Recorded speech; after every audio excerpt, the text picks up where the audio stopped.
We have an advice training cliff in December. We think there will be another chunk, maybe as much as 10% that leave the industry at that time, but that's not being replaced. We think that segment of the market's about 8,000 advisors short. The use of managed accounts, we've seen it grow considerably since it was introduced. We need to increase the total number of advisors in Australia by 50%. A quarter of the advisors using it actually save a day or more of their work week.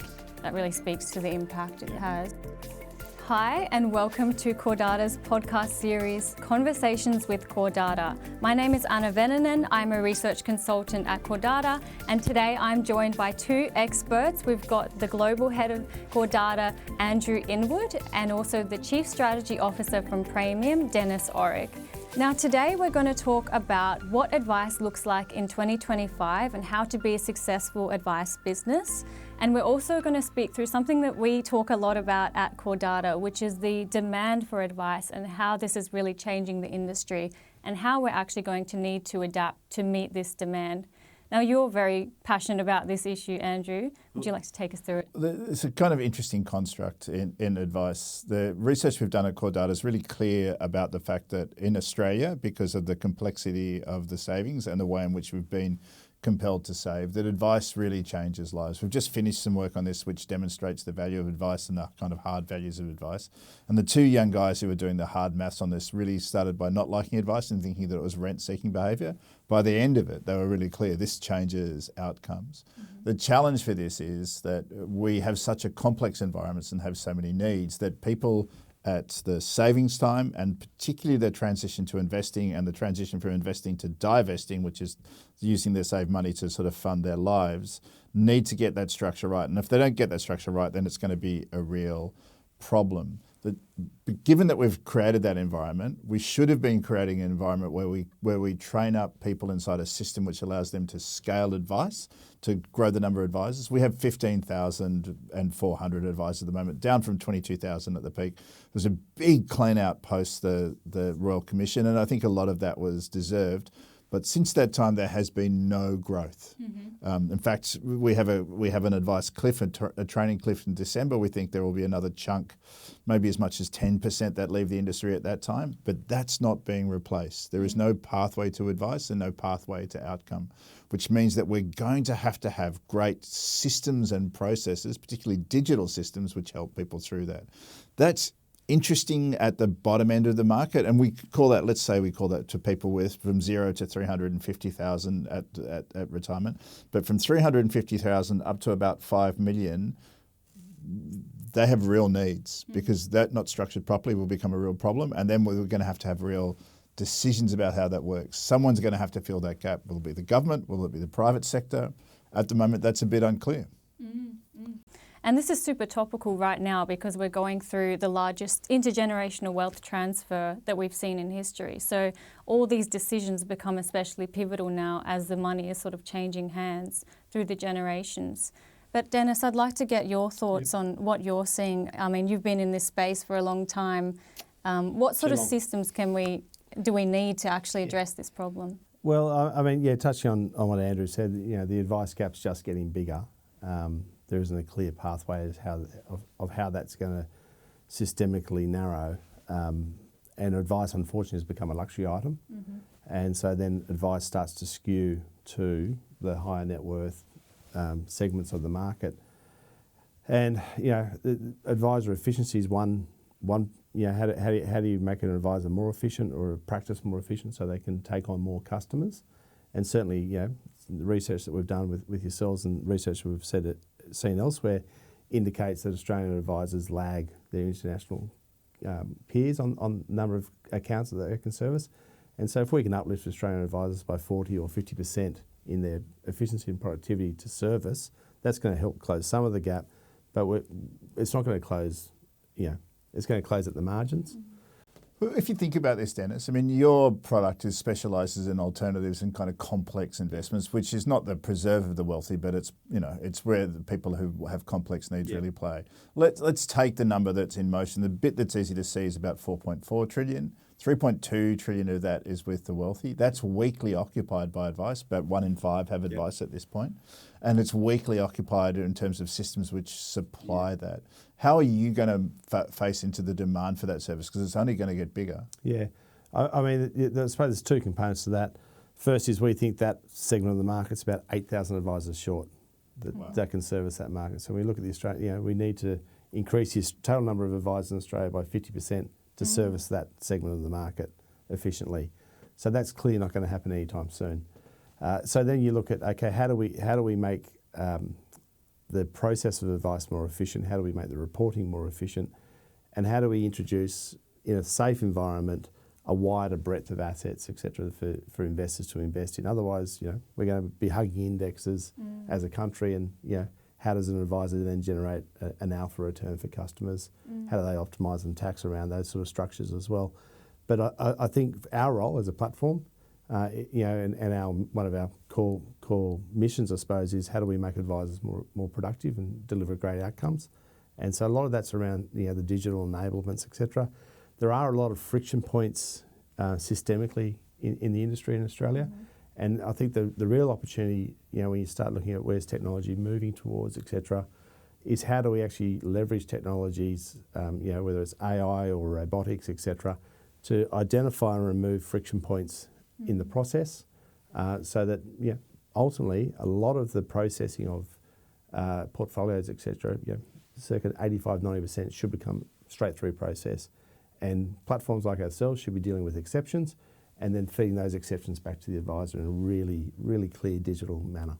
As people chase alpha, and I think this is some of the work that you are doing, Anna, as people are looking for more and more complex or esoteric products, putting them on platforms is complicated. How have you solved it? Yeah, so in the alternative space, we've got great growth there, sort of 7.5 billion, so circa 12% of our total FUA is in the in that alternative space. And it's a very broad church, alternative assets. So Anna, there's different classifications on that. And people, private credit's leading, infrastructure, private equity, venture capital, they're at the top of the list on that. And then it trails down, you get some weird and wonderful esoteric sort of vintage cars, etc., that get in there, or vintage car funds. People buy planes and they do planes up and different things and sell that. But ideally, we want to bring that into a custodial structure because it's more efficient for us to service at a bulk level. But there are some of those funds, etc., that custodians won't bring inside those wrappers, and then we service that as a serviced asset. Private equity with a capital call attached is an example of that, a future date, long-dated liability attached to an investment.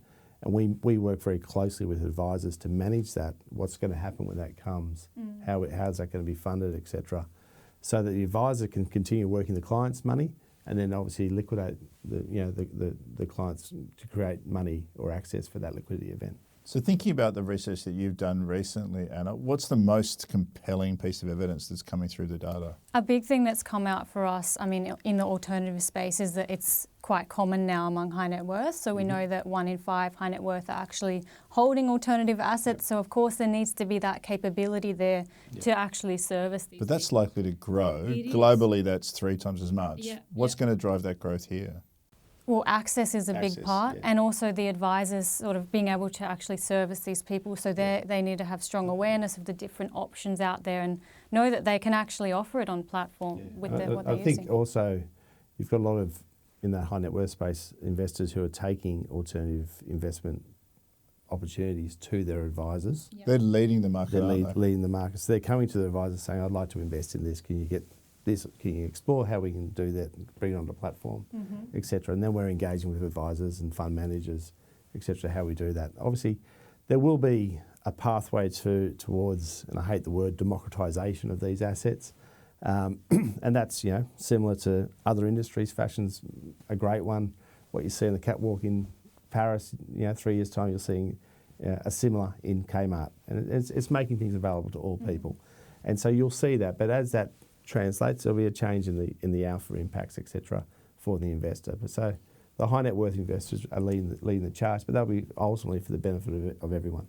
So one of the things that we've seen, Anna, in the recent retirement research we've done, is about 17% of people are taking lump sums out of their superannuation. and then they're taking that and they're investing in alternatives. The two biggest alternatives are crypto and gold. What's your sense on what's likely to happen there? I think that's only going to grow. Yeah, it's a big topic. I mean, cryptocurrency has been booming this year, so there's a lot of hype around it because we've seen a new all-time high for Bitcoin and that kind of thing, so it's very topical at the moment. Gold is an interesting one. We typically see that do well when we have geopolitical instability, and that's something that I think we're all seeing in the world a lot, and it doesn't seem to look like it'll go away anytime soon. So yeah, I mean, it's here to stay. And I guess the other piece of that is that people are just looking for ways to get alpha, and these small cap companies and things like that are really interesting opportunities for investors today. Given that people find it harder, I mean, you've got a bunch of loyal advisors working with you now who use it, and that's some of those from advice firms, some of those from the latent stockbroking firms who are moving into that space.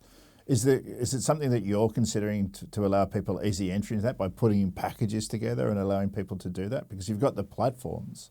Yeah. Is it the product piece that's missing from that? I think there's a role for product manufacture there. That's not our role at the moment.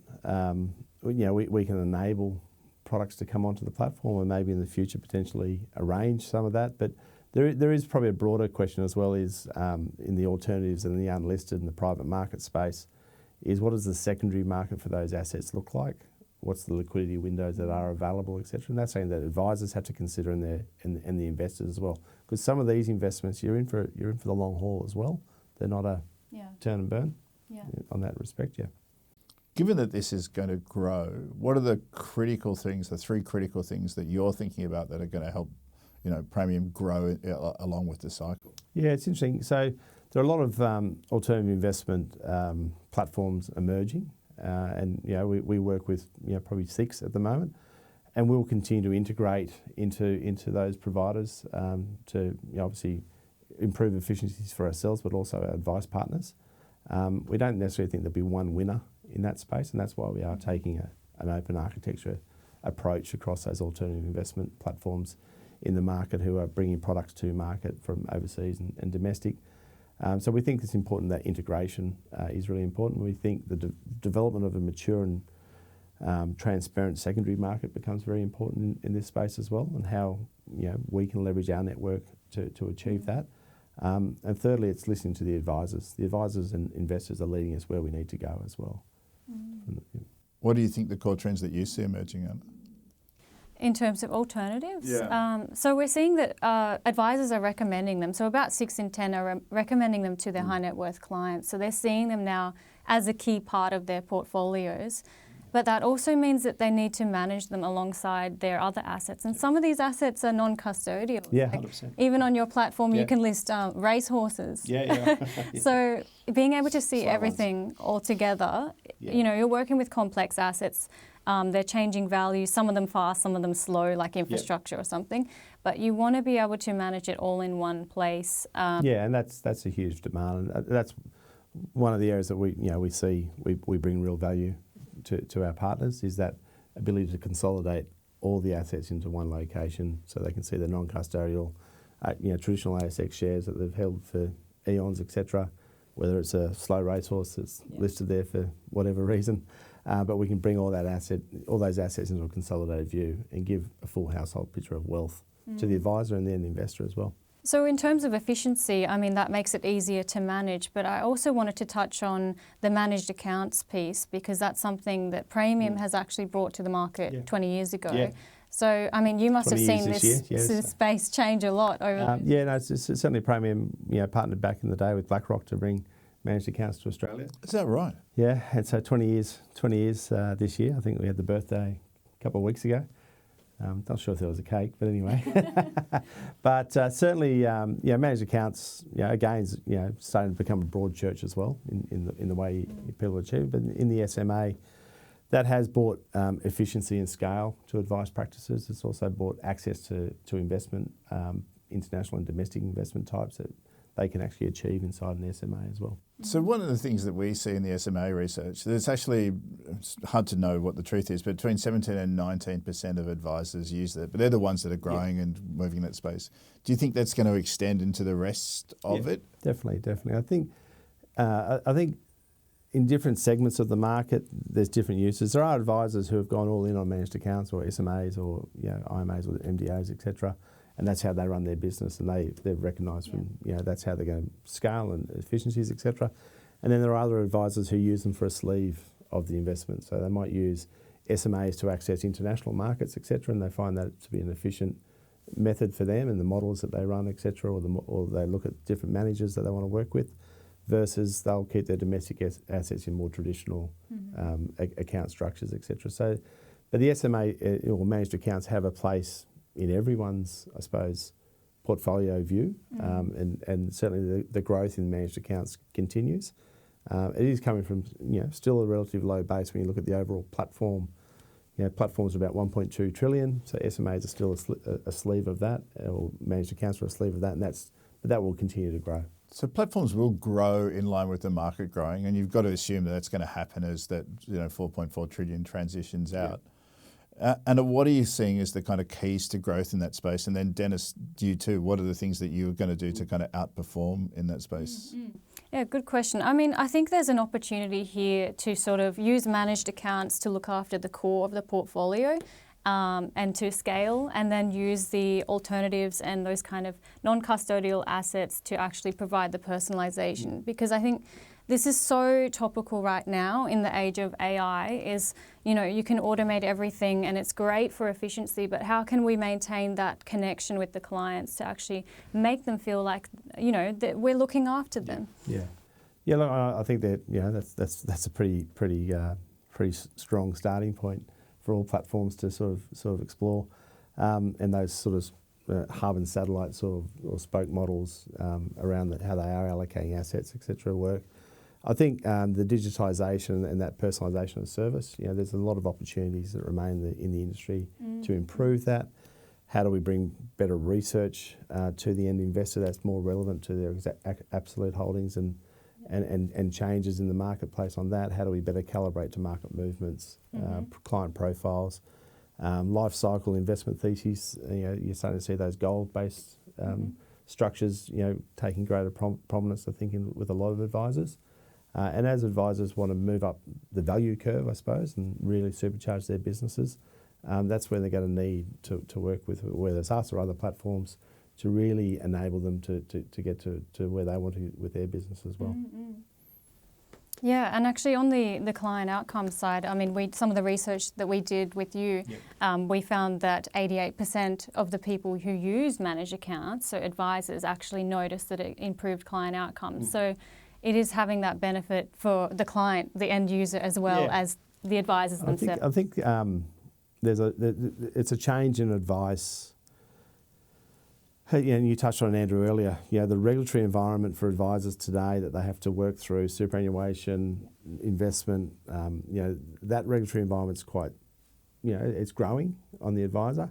So advisors need to be, they need to be a wealth manager. They need to be cognizant of where their client's at in their life cycle, etc. They need to be looking at, the appropriateness of investment choice. They don't necessarily need to be the stock picker or the asset picker anymore. And I think there's a lot of experts in the market that they can work with to achieve that. So, wealth advice for a lot of those things now is becoming a coordination of a lot of activities and presenting that back to the customer as well. When you think about your platform, Denis, what's the next thing that you want to be focusing on delivering for advisors? How are you trying to change their lives? Yeah, I think it's a lot of work still that we're focused on improving the trading experience, improving the access to markets, and how they can see that and access to funds, etc. We'll be going live in the near, not too distant future with Clearview into their international Vestima, Clearstream into their Vestima product, which will open up a wider universe of international funds. There's a lot that we're doing around reporting, continuing to invest into our reporting capabilities, because that's where a lot of demand comes from customers. Then also investing into integration. So what we are seeing with some of our larger customers is greater demand to integrate into their systems. So API, EPI integrations into their systems rather than their advisors using our systems. And I think that's a trend that's very similar in the UK and US markets as well, because the larger advice organisations, they quite rightly, or their positioning seems to be, we want to own the customer interaction, so the investor interaction. Mm-hmm. We also want to own our advisor interactions, etc. So we want you to feed to us and bring into our environments all the functionality that sits inside your platform. So we've just completed a fairly extensive integration into Salesforce for a big advice group, which is quite exciting from what that offers as well. And actually, you touched on the UK and US before and how the advice landscape looks differently there. Now you've got some experience seeing that market and spent quite a lot of time there. What are you seeing, Andrew, in that area? So the UK is very different to the Australian market in terms of the number of players in the space. They've actually got fewer players rather than more players in the space. And in the area that the Praemium specialises in with the sophisticated space, they are kind of less sophisticated than us and catching up. It's a lot more manual work in the space. The UK, like Australia, needs to industrialise the process of financial planning in those areas. But they're further down the curve of private equity involvement, which means that there is more funds approaching it. So at the time of doing our research, which is in the first quarter of this year, 22% of advice firms were owned by private equity in the UK, and that's growing. And what they're bringing with it is understanding and equity to those parts of the market. I was actually literally going to ask Denis, what are your kind of digital intentions in this space, because more and more that's becoming the superpower of platforms, and you're in an interesting space. Yeah. The digitisation is very very important from both the end investors' consumption and the advisors' interactions with you, etc. And that ties into how we use AI, and ties into how robotics come into the business as well. I think the platform of, if you fast forward to 2035, the platform of 2035 will look nothing like the platform of today. How do you imagine it looking? Yeah, I think it'll be a lot of prompt-based interactions. It'll be a lot of, asking the platform for very specific reports for a specific customer. And then you can do next most likely action, which are really correct. Interesting. And that 100%. And then you'll also have the platforms generating actions for the advisor. So if there's a market movement, the platform, the intelligence of the platform will then talk to the advisor and say, you've got 20 clients exposed here. You have calls to actions, or you now have 16 clients out of client profile, call to action. So this generate piece in this, which I want to focus, I do want to talk about this, because this kind of profiling piece, risk profiling piece, and the role of the platform and keeping the advisor informed. In the US and the UK, there's a bit of that going on, and the good practices are really doing that, and the auto rebalancing. MDAs, IMAs, SMAs, you kind of solve that for people. But where you're getting complex assets like yours, let's say that gold has been the overexposure, gold's run, and crypto has run. And so are they asking people to rebalance or understand their risk? Can the platform deliver against that? I mean, an advisor should be considering, what was the investment thesis when we put on that investment, and if it's run, has it gone past where we envisaged? Well, it has to. It's triple. Are we happy with the return? Do we want to take some of that return, to lock it in, etc., for performance, etc. So they're things that advisors need to obviously understand what they're trying to achieve with the clients, but also they're triggers that they can have communication back to the client. So that continual client engagement, and some clients might say, no, I'm happy. I want to have a quarterly update with you. I'm comfortable with what you're doing. Other clients might want to be more involved. And I think as the shift in clients, that generational, wealth transfer, and we talk about intergenerational wealth transfer, it's a really interesting subject because it's not going to 20-year-olds. No, it's going to people who are 60. It's going to 60-year-olds, or so we're not. Or it's skipping a generation. Or skipping a generation over my dead body. but there's a lot of talk about it, and do we do gamification of finance, etc. And that's all good, and that's great for education processes, etc. But I think we just got to be realistic. Is where is that wealth transfer really happening, and then what's the advisor opportunity? We're weak at it. We're weak in Australia. Around the world, it's 60 cents in every dollar. Here, it's 20 cents in every dollar. And I look around the market ourselves and across the market, and I don't think anyone in Australia has nailed what is a real strategy around intergenerational wealth transfer. Can I come to the final topic? I mean, we could speak all day. The final topic I want to talk about is true pricing of platforms. At the moment, that's pretty opaque, and you have to do a lot of work to understand how much it costs. One of the things that people might say is a criticism of Praemium, I haven't heard it, but they might say is that it's expensive. And do you think that you're too clear with your pricing? Because you tend to be headline priced. Yeah. Look, we're pretty upfront with the way we price the book, the way we price, the portfolios, etc. And we do get that back from advice groups that we're seen to be expensive. I think it's the opaqueness in charges in different structures that is a challenge, and there is, you can game the system around, when advisors are looking at how do I recommend a platform, etc. There are some headline prices that they use for that. I think where we have to be careful is where you are seeing products emerge that have a lower upfront or disclosed administration fee, and that might be because it's a lower fee because it's a limited universe. But when you look at the limited universe, sometimes the fees are 3-4 times what they are on a standard product. So that could be the fee on the model manager, it could be the fee on the fund manager, etc. And so are advisors really looking through the back book of costs, to get a true analysis on that and the appropriateness? There will be a tipping point on an account balance value, and I don't know what it is today. We need to do some work on that. That those limited value or the limited option products make sense, but you get to over a certain dollar amount, and the client is going to be in a worse position. Yeah, and the advisor too, because they don't have transparency around how much everything's costing. So it's just going to be very, very clear on what are you paying for and what's under the hood, I suppose. Anything to add to that? No, I think it's right. I mean, I was just going to say to Denis, again, we could talk all day, and maybe a question for you, Anna. You've done a lot of the research in this space and understand what those people, and what are the 3 clear messages that you think you're getting back from the research that you're seeing?